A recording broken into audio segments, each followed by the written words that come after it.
hot teacher started giving us strange homework. Our latest assignment was horrifying. I think every straight guy in my school was attracted to Miss Bell. Everyone in my class would get perfect scores on her homework just so they could get her approval. That was, until the horrifying truth behind her strange assignments was revealed. She wasn't a bad teacher, but her homework was very different from other teachers. For certain students, she'd ask them to come to her house after school so they could complete assignments together, and if they didn't, they'd be forced to fail. The students that got given these assignments just happened to also be the best-looking guys in the class.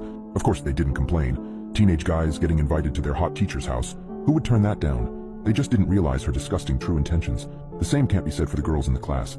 They were clearly her least favorite students. She would usually just ignore them, or she'd just ask them extremely hard questions to make them look stupid in front of the rest of the class. Whenever any of the boys asked for help, she'd always make sure to lean right over their desk with a low button-down shirt to help explain. Specifically, the good-looking guys.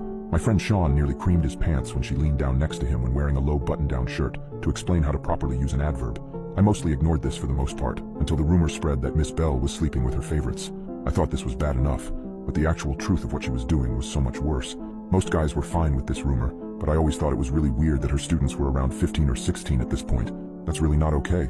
I don't care how hot people think it is. It's a bit personal for me, if I'm honest. My older sister was preyed on by one of her teachers when she was a freshman. It only came out when she got pregnant at age 14. That guy's still rotting in jail, and when he gets out, I'm gonna probably punch his face till it breaks. I didn't want to just throw around false accusations, so I checked for myself.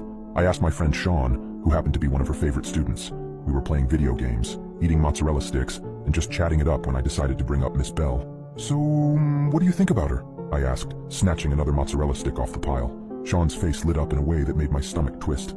Oh man, she's the greatest. I got to study at her house last Saturday, he said. I swallowed. Did all you do was study? I asked, glancing up the stairs to make sure Mrs. Barnett wasn't within hearing distance. Sean grinned and leaned in close. We did it on her kitchen table, he said. Well, that confirmed it. Dude, she's like 30. That's not cool, I said, jerking away and nearly knocking over Mount Mozzarella. Sean snorted and rolled his eyes. Come on, it's not like I didn't want it. And she's not 30, she's 28, he said, as if that made it all better. I'm telling you, it's kinda creepy that a 28-year-old woman wants to do it with a 16-year-old, I said. He shrugged, and the conversation ended there. I wish I asked more. Maybe he would have told the truth about what she was really doing. God, I really should have talked with Sean about it more. That Friday, I'd forgotten my copy of To Kill a Mockingbird in Miss Bell's class and was heading back to get it when I saw she wasn't alone in class. Maybe hoping to get some evidence of her creeping on teenage boys, I listened in. I recognized the other person as Malcolm. Malcolm wasn't the brightest bulb in the package. He'd been held back a year and thought of himself as a badass just because he graffitied the school before. Right now, Malcolm was crying and I felt sick to my stomach.